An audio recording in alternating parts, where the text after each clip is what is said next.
Żeby zarabiać od 1000 zł dziennie, potrzebujesz tylko telefonu i internetu. Kwota musi być 20 zł, nie więcej. No i zaczynamy. 24, 59, 180, 700, 1900, 3337. Co jest super. No, mamy wiadomość z banku. O tym mówię. A ty myślisz, że ja mam nadal szczęście? मैंने ये new Creo beluga version 2 को जो वो try कर लिया है। वैसे तो मैं इसको ट्राई नहीं करना चाहता था क्योंकि इससे लॉन्च हुए जो हो काफ़ी टाइम हो गया है। बट जब मैंने इसकी स्पेसिफिकेशन देखी तो मुझे लगा कि इसको जो वो ट्राई करना चाहिए क्योंकि ये हेडफ़ोन कम प्राइस पे काफ़ी कुछ क्लेम करता है। लाइक इसमें आपको जो है 53 के लार्ज ग्रिफिन ड्राइवर मिल जाते हैं विद ड्यूल चैम्बर टेक्नोलॉजी। वैसे ड्यूल चैम्बर टेक्नोलॉजी जो है इस प्राइस रेंज में कोई नई बात नहीं है, काफ़ी सारे गेमिंग हेडफ़ोन में मिल जाएगा। बट एक लार्ज 53 ड्राइवर, वो भी ग्रिफिन, जो इस प्राइस रेंज में डेफिनेटली रेयर है। शायद ही किसी और इस प्राइस रेंज के हेडफ़ोन में आपको देखने को मिलेगा। मोस्टली 7000 से 15,000 रुपीज़ के हेडफ़ोन में ये देखने को मिलता है। But as I always said कि ड्राइवर टाइप, ड्यूल चैम्बर, वो सब सेकेंडरी होता है। सबसे ज़रूरी होता है कि इसकी जो ट्यूनिंग है वो कैसी है। सो चलिए without wasting any time check करते हैं कि इसकी जो गेमिंग साउंड क्वालिटी है वो कैसी है। नॉर्मल गेम के अलावा एपीएस कॉम्पिटिटिव गेमिंग के लिए कितना आइडियल ऑप्शन है और इस प्राइस रेंज के जो दूसरे बेस्ट कॉम्पिटिटर है जो मैं ऑलरेडी ट्राई कर चुका हूँ उसके कंपेयर में ये कैसा है। So let's find out. Look wise वैसे तो अच्छा ही लगता है ये headphone. HyperX cloud similar look जो आपको इसका मिल जाता है। ऑफकोर्स बिल वैसी नहीं है। बिल में मुझे लगता है कि थोड़ा सा कॉम्प्रोमाइज यहाँ पे है। मे भी थोड़ी और बेटर बिल क्वालिटी जो है इसकी हो सकती थी। वैसे हेडबैंड जो मेटल का है, एल्यूमिनियम का है, तो ज़्यादा प्रॉब्लम ड्यूरेबिलिटी को लेकर नहीं आएगी। बट फिर भी काफ़ी जगह पे फिनिशिंग उतनी अच्छी नहीं है। वो ड्यूरेबिलिटी वाली फील जो है इसमें नहीं दिख रही। बट ठीक है, प्राइस कम है तो ज़्यादा कुछ हम कह नहीं सकते। वैसे इस प्राइस रेंज के जो ज़्यादातर हेडफ़ोन हैं उनकी कहानी कुछ वैसी ही है। एंड डोंट वरी, बहुत ख़राब बिल भी नहीं है। मेरा तो काम है रिव्यू करना, तो मैं तो कहूँगा ही एवरेज बिल कह सकते हो। एंड इंप्रेशन इसका अच्छा है, सिंपल है, no branding, no RGB light, clean simple look है जो अच्छा लगता है। केबल की क्वालिटी काफ़ी अच्छी है, ब्रीडेड केबल है, काफ़ी हद तक जो वो टेंगल फ्री है। बाकी कंफर्ट अच्छा है इसका। एयर कप वैसे ज़्यादा रोटेटेबल नहीं है, बट हेडबैंड फ्लेक्सिबल है तो ज़्यादा प्रॉब्लम नहीं आएगी। वैसे हेडफ़ोन काफ़ी लाइट वेट है तो ये भी रीज़न है कि ये कंफर्टेबल है। But of course main reason है ये कूलिंग जेल एयरपैड्स काफ़ी बिग साइज़ के हैं, प्लस काफ़ी सॉफ्ट है तो एयर पे प्रेशर बिल्कुल भी नहीं आता है। एंड ये इंडियन वेदर के लिए जो है बेस्ट है, क्योंकि मटेरियल ये जो वाला जो होता है स्वेटिंग में प्रॉब्लम नहीं देता। तो कंफर्ट वाइज जो है ये अच्छा है। मैं 3 आवर्स प्लस इसको जो है कंटिन्यूअस यूज़ कर चुका हूँ। नो हीट, नो प्रेशर, मुझे काफ़ी कंफर्टेबल लगा। Even small, medium, big size head कोई भी हेड साइज़ हो आपकी, आपको कंफर्ट को लेके इसमें प्रॉब्लम वैसे नहीं आएगी।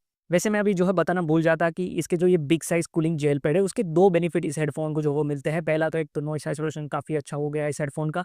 बाहर का बहुत कम नॉइज़ जो है अंदर सुनाई देता है। एंड दूसरा, एक प्रॉपर एयर सेल फिटिंग मिल जाती है तो बेस रिस्पॉन्स इसमें लीक नहीं होता है। तो ऑडियो में इसका बेनिफिट डेफिनिटली मिलता है। माइक्रोफ़ोन इसमें फ्लिप टू म्यूट है, of course is better than physical button. Control के लिए सिर्फ़ आपके पास यहाँ पे वॉल्यूम व्हील है।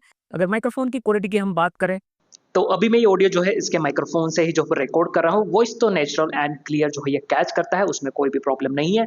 बट वॉइस की वॉल्यूम इसमें थोड़ी सी कम कैच होती है बिकॉज माइक्रोफोन तो जो है वो फ्लेक्सिबल है बट एडजस्टेबल उतना ज़्यादा नहीं है, तो उसकी प्लेसमेंट थोड़ी सी जो है वो दूर रहती है, प्लस साइज छोटी है, तो ऑफकोर्स ये भी जो है एक रीज़न है। एंड साथ में यहाँ पे जो मैं कीबोर्ड उसका यूज़ कर रहा हूँ मेरा, सो आप उसकी भी आवाज़ थोड़ी बहुत आपको आ रही होगी। बट ये ठीक है, इतना तो जो है वो रहेगा।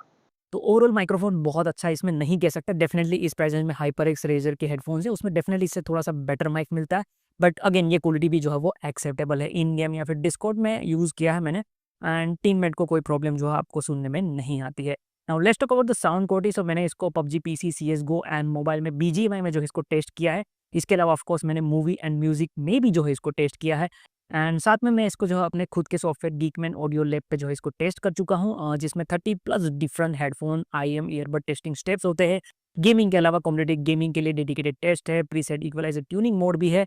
अभी ये बीटा टेस्ट में है, जल्दी ये खत्म हो जाएगा। एंड जैसे इसमें मैं यूआई चेंज करूंगा, आप जो है मेरी वेबसाइट गीकमैन से इसको डाउनलोड कर पाओगे। सो सारे डिटेल टेस्टिंग के बाद अगर मैं बताऊं तो मैंने इस हेडफोन का जो फर्स्ट वेरिएंट था वो भी ट्राई किया है। 2 साल पहले आई थिंक मैंने उसको ट्राई किया था। उसके कंपेयर में डेफिनेटली इस हेडफोन में जो है वो इंप्रूवमेंट है। ट्यूनिंग में इम्प्रूवमेंट ज़्यादा नहीं है, बट हाँ ड्यूल चैम्बर और ग्रिफिन ड्राइवर के वजह से जो है ज़्यादा इंप्रूवमेंट फील हो जाती है। एंड ऑफ कोर्स और लार्ज 53 ड्राइवर साइज़ है तो उसका भी थोड़ा सा जो है कंट्रीब्यूशन है। वैसे आई थिंक इस प्रेजेंट में यही एक गेमिंग हेडफोन है जिसके अंदर आपको जो है ग्रिफाइन ड्राइवर मिल जाता है। इस प्रेजेंट में आई थिंक दूसरा कोई हेडफोन नहीं है। हाइपर एक्सटिंगर 2 को या फिर razor black shark version 2X या फिर एक्सा E900 प्रो, तो उसमें आपको पेड या फिर माइलर ड्राइवर मिलता है, ग्रिफिन ड्राइवर जो वो नहीं मिलता। अब ग्रिफिन ड्राइवर का जो है फ़ायदा एक तो ये होता है कि एक तो ये काफ़ी स्ट्रॉन्ग होता है, तो हाई बेस पे फ्लैक्स बिल्कुल भी नहीं करता, तो डिस्टॉर्शन ऑडियो में कम आता है। मोस्टली हाई बेस ऑडियो में आपको इसका फ़र्क दिखेगा। उसके अलावा लाइट वेट होता है तो काफ़ी फास्ट रिस्पॉन्स देता है, तो साउंड थोड़ा-सा आपको जो है क्रिस्प लगता है। उसके अलावा कम पावर पे ज़्यादा एयर पुश करता है, तो थोड़ा क्लीन साउंड जो है ये ऑफ़र करता है। वैसे मुझे डाउट है कि एक्चुअल में इसमें ट्रू ग्रेफाइन ड्राइवर है या नहीं, बिकॉज़ थोड़ा-सा डिस्टॉर्शन तो ऑडियो में है। बट एनीवे प्राइस कम है तो ऑफ कोर्स ड्राइवर क्वालिटी में फ़र्क होगा, 19-20 का फ़र्क तो जो वो आएगा ही। बाकी ओवरऑल एक वी शेप ट्यूनिंग है, इसकी बेस पे ज़्यादा फ़ोकस है, but thanks to dual chamber and tuning bass mid में जो है बिल्कुल भी मिक्स नहीं होता है, जो एज़ अ गेमिंग हेडफ़ोन अच्छा साइन है। सो गेमिंग में अगर कॉम्प्लेक्स सिचुएशन हो रही है जहाँ पे ग्रेनेड ब्लास्ट हो रहा है, साथ ही में व्हीकल अप्रोच अगर एक साथ हो रहा है, तब भी आपको फुटस्टेप जो है ईज़िली डायरेक्शन के साथ सुनाई देते हैं, तो ये अच्छा है। बाकी लो बेस में डिटेल थोड़ी-सी कम है, पर ठीक है। मिड बेस थोड़ा-सा एलिवेटेड है, बेस वार्म एंड पंची लगता है, अपर मिड काफ़ी क्लियर है, जो गेमिंग हेडफ़ोन में होना चाहिए, बिकॉज़ फुटस्टेप वहीं पे जो हो सुनाई देते हैं, तो वो जितना क्लियर, वाइड और डिटेल हो, उतना अच्छा है एंड इसमें जो है इस हेडफ़ोन में वो डिसेंट है। ट्रबल थोड़ा कहीं पे शार्प फ़ील करता है, बट बहुत ज़्यादा फैटिग फ़ील जो वो नहीं करवाता। अगर गेमिंग के हिसाब से अगर मैं बताऊँ तो पबजी, पीसी, सीएसगो, बीजीएमआई में आपको फुटस्टेप डायरेक्शन, व्हीकल और बुलेट फायर डायरेक्शन ईज़िली इसमें सुनाई देते हैं। तो डायरेक्शनल साउंड इसमें अच्छा है, सेपरेशन अच्छा है, ड्यूल चैम्बर एक्चुअली यहाँ पे काम आता है एंड जैसा मैंने कहा था कि कॉम्प्लेक्स सिचुएशन में भी फुटस्टेप आपको इसमें ईज़िली सुनाई देते हैं। लेकिन एक चीज़ है, जैसा कि मैंने कहा था कि ट्रबल इसमें थोड़ा-सा शार्प है एंड वेलोरेंट की जो ट्यूनिंग है वो वैसे भी थोड़ी-सी शार्प है, तो उसमें आपको थोड़ा-सा ये अनकंफर्टेबल लगेगा। बट ये प्रॉब्लम आप इक्वलाइज़र से जो वो सोल्व कर सकते हो। एंड इतनी मेहनत अगर आपको नहीं करनी है एंड सिर्फ वेलोरेंट के लिए आप कोई गेमिंग हेडफ़ोन देख रहे हो, then Razer Black Shark version 2X जो आप इस प्राइस रेंज में देख सकते हो वो बेटर है, क्योंकि उसमें थोड़ी-सी ट्यूनिंग जो है वो बैलेंस है। बाकी दूसरे गेम्स के लिए इसकी ट्यूनिंग जो है वो अच्छी है, इवन मूवी म्यूज़िक के लिए भी ये ठीक है। लोअर मिड में डिटेल कम है, थोड़ा-सा वोकल में है जो वो क्लैरिटी नहीं है, बट ये एक गेमिंग हेडफ़ोन है and as a budget gaming headphone plus music headphone ये ठीक है। बाकी कॉम्पिटिटिव गेमिंग के लिए क्या ये सही है नहीं, क्योंकि काफ़ी सारे लोग जो है मुझे हमेशा कमेंट में पूछते हैं, तो मैं हमेशा से रिकमेंड करता हूँ कि अगर कॉम्पिटिटिव गेमिंग के लिए अगर आप कोई हेडफ़ोन खरीदना चाहते हो तो ₹5000 का बजट जो है वो भूल ही जाओ। या फिर आप कर सकते हो कि इस प्राइस रेंज में जो है कोई बैलेंस ट्यूनिंग वाला इन ईयर मॉनिटर है, ईयरफ़ोन जो है वो खरीद लो, वो ज़्यादा बेटर है। क्योंकि कॉम्पिटिटिव गेमिंग के लिए एक balance audio plus mid range अच्छा होना चाहिए एंड सबसे मेन इमेजिंग बहुत अच्छा होना चाहिए। तो इस प्राइस रेंज में सिर्फ वो आईएम के अंदर ही जो आपको मिलेगा, उसमें भी 1-2 ही अच्छे हैं, तो गेमिंग हेडफ़ोन में आपको जो है वो नहीं मिल पाएगा। बाकी ओवरऑल मेरे हिसाब से प्राइस के हिसाब से ये क्रियो बेलुगा वर्ज़न 2 अच्छा गेमिंग हेडफ़ोन है। इसमें अभी के लिए बेस्ट आप गेमिंग हेडफ़ोन अंडर ₹3000 डेफ़िनिटली जो है इसको कह सकते हो। अगर कंपेयर करें इस प्राइस रेंज के दूसरे सबसे best selling headphones like Hyper एक्सटिंगर 2, Razer Black Shark version 2, EKSA E900 pro and Stinger 2 core, then बहुत ज़्यादा इन सब में जो है फ़र्क नहीं है। अगर शॉर्ट में यहाँ पे कहूँ तो ये भी जो है उतना ही अच्छा है। हाँ, बिल वाइज़ ये डेफ़िनिटली उससे थोड़ा